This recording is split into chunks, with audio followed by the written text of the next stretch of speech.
from Montucky. This is Hennessy Talks. Get your fucking bolo runts ready. Let's chat. How you guys doing? So just a quick question for everyone out there on YouTubulous land. Have you ever dealt with phantom ordinance enforcement? Have you ever been the victim of repealed phantom ordinance enforcement? If so, please call Boy Wonder, aka Versace Vince, aka DV McFarlane. Because if you have, do I have a lawyer for you? I have several options for you. Of course, I don't suspect I'll be getting many calls because, let's be honest, very, very few people are stupid enough to try to enforce phantom ordinances, let alone persecute an individual for phantom ordinances. But, and this is a big but, do not ever underestimate stupid people. People like the city of Wayne, people like, that's the only example that I know of. That's how rare it is. That's how rare the stupidity is. But I'm sure there's a municipality out there that's even more dog shit than the city of Wayne, Michigan.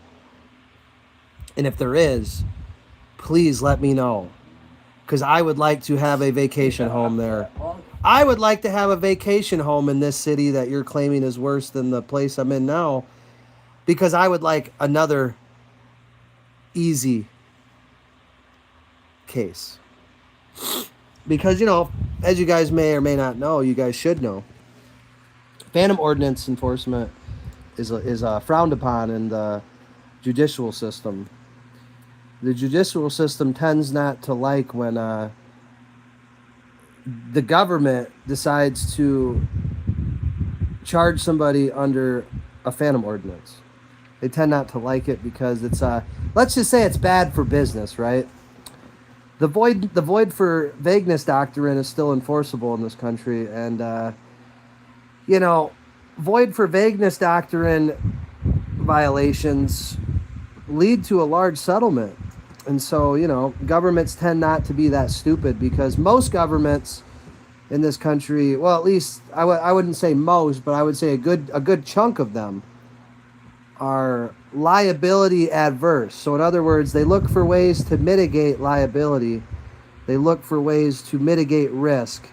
And they certainly wouldn't want to endorse it, right? And the quickest way to get sued is to endorse phantom ordinances. I mean, as far as I can tell, that would be the quickest way to get sued, because in that particular context, you don't even have to prove malice because it's void ab initio.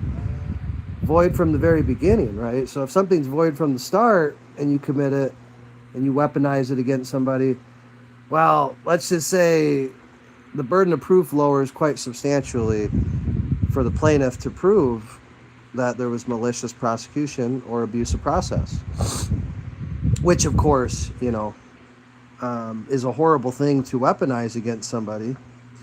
And the number one way that I can think of to do that would be to try to enforce a phantom ordinance is bad enough. A repealed phantom ordinance, well, I guess it depends on how you look at it. I think it would be worse, right?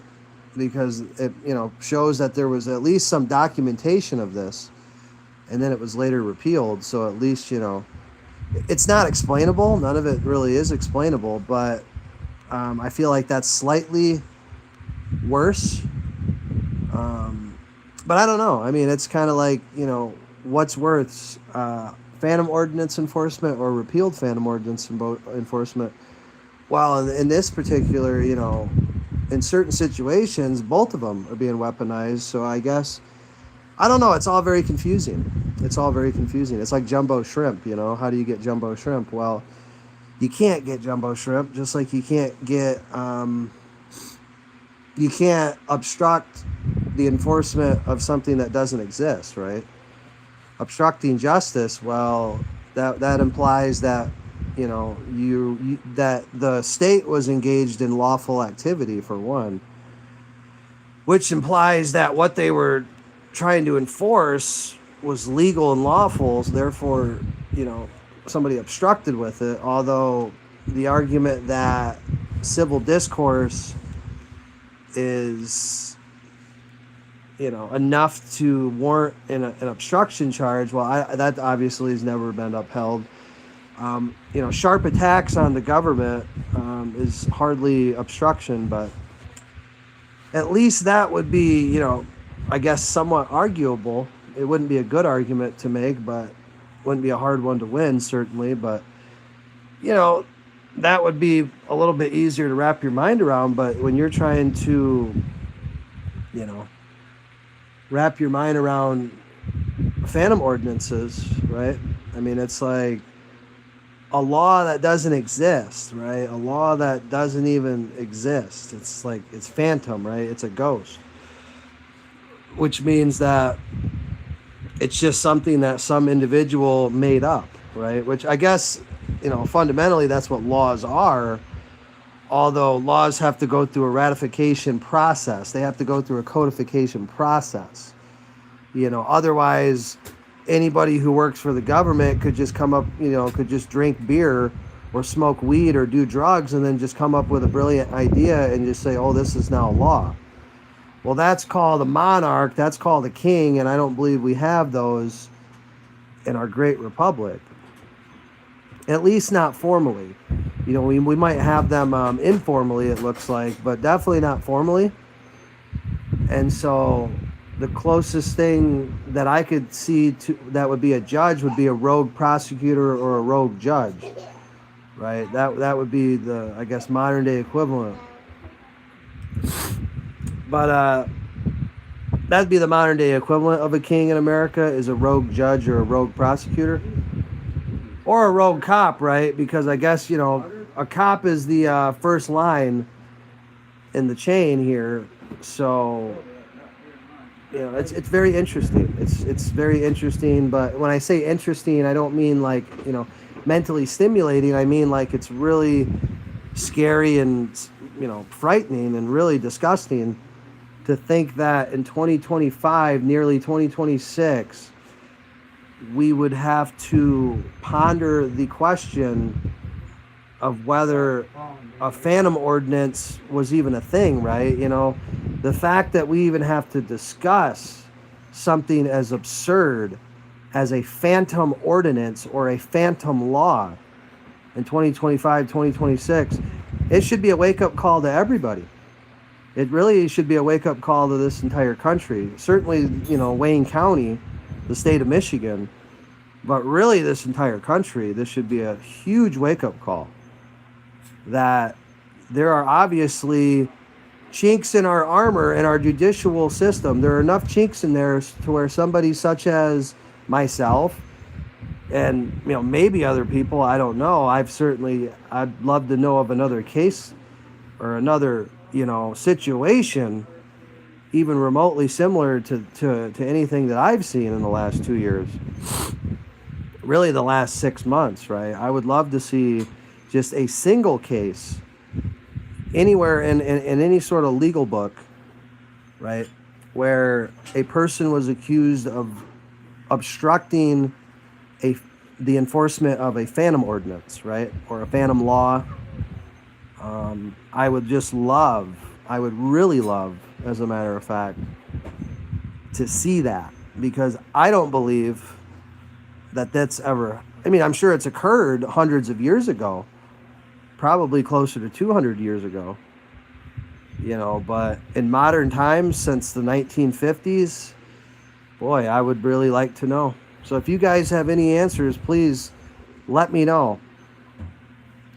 Because, like I said, I've never seen that. I've never heard of such a thing, and it really is kind of mind-blowing if you really think about it. So, basically, at this point, what I've learned is that, the state can literally make up rules on a fly, and they can then charge you with obstructing the enforcement of said rules that they made up on the fly, right? So that's quite scary, right? If somebody can just snap his fingers and declare something the law when it's clearly not, and then also snap their fingers and, declare that you're now obstructing with the enforcement of said law. Well, needless to say, we live in some pretty scary times here. Some pretty scary times. And, well, I won't stand for it. My wife won't stand for it. The real patriots of this country won't stand for it. And anyone listening shouldn't stand for it. Because it's un-American. And it's, last that I checked, although I'll check again and let you guys know, I don't believe I live in the United Republic of North Korea, right? And so it certainly has felt like I have, but let's just say that, the truth will set us all free, right? The evidence speaks for itself, and the evidence is overwhelmingly crystal clear. I have 17 pages of case laws that spell it out for you very clearly. And so if you want to put your index fingers in your ears and close your eyes and go, I can't hear you, I can't hear you, well, you're more inclined, you're certainly inclined to do so. Although I would say that's ill-advised and it's short-sighted. And it's ultimately going to result in things that, let's just say, are the opposite of what you actually want. Because the people of this country are not going to stand for it. And the people of this country know what you're doing and have known what you're doing. And let's just say that, it's not over until it's over, guys. That's the moral of the story. It's not over until the fat lady's singing.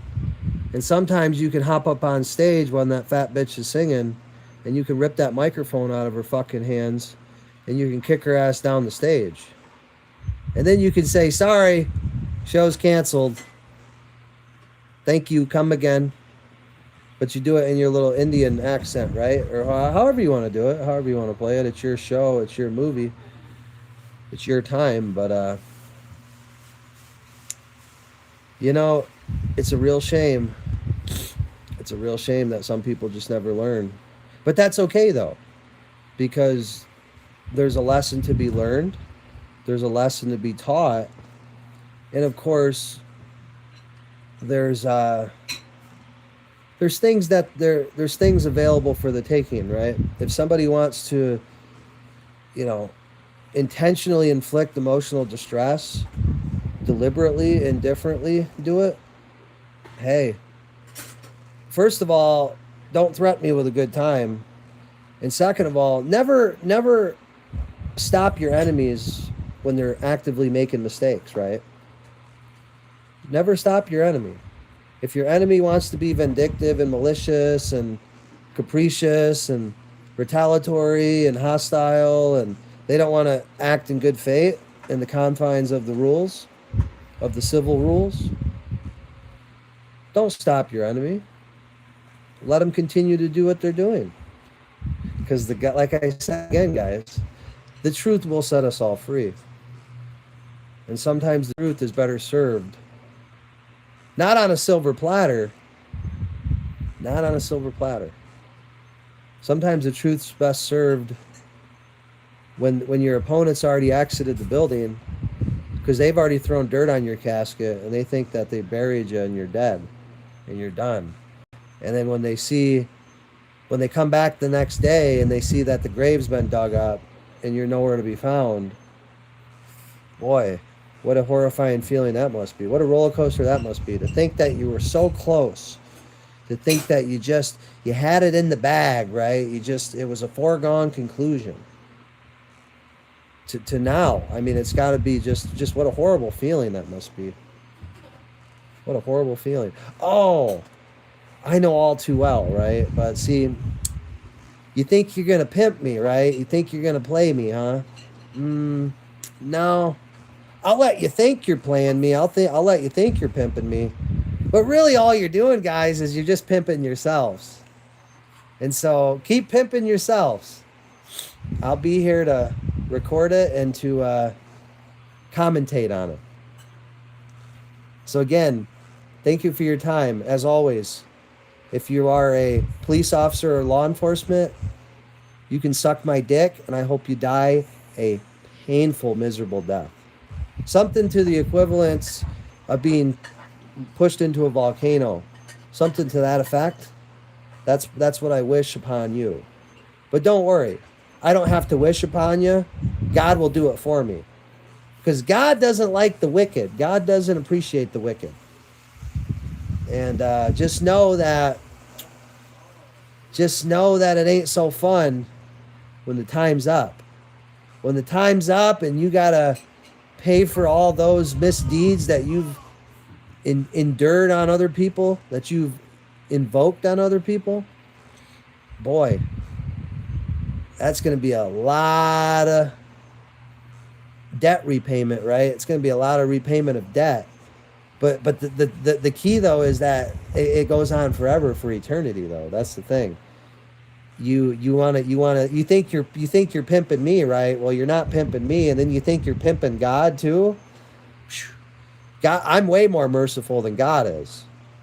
You know, while God is the most merciful, he's also the most realistic. And if you choose to rebel against God, well, he's got a place for you. He's got a real special place for you. And there are no do-overs. This isn't a video game. This isn't a lawsuit where you get to appeal it. Nope, sorry. Once it's cast for good. And just something to think about when you're sitting there smiling and giggling while you're persecuting people, and you think that, well, that's gonna stand forever. Just know that it won't. And karma's a bitch, and what goes around comes around, of course. So, you know, what you inflicted upon others, well, it's going to come around, you know, tenfold. If you want to know the truth, it's going to come around tenfold to you. So, I don't know, just words of wisdoms from a junior college educated retard. Okay, a crack baby. That's just my words of wisdoms to y'all fine special people, because you certainly are special. You certainly are special. Each and every one of you are very special. Depending on who you are, well, that could either mean a good or a bad thing. It just depends, right? But yeah, never interrupt your enemy when they're making a mistake. But also at the same time, how do I say? Make sure that you watch them very carefully, because they might even surprise you with their stupidity, right? So don't be caught off guard, right, by their stupidity, right? I mean, don't stop them from doing what they're doing, but also pay very close attention, because their stupidity might shock you, and you might, you know, not consider it because you're just not prepared for it, right? So you might see it and you might miss it. So also keep in mind that, you know, they might do something so catastrophically stupid that you might be forced to stop them, right? You might get to the point to where, well, okay, the preponderance of evidence is overwhelming. I think now's the time to pull the plug out on this, right? So it's all a value judgment. It's all relative, right? It all depends on the situation, but some people never learn until it's too late, and even then they never learn.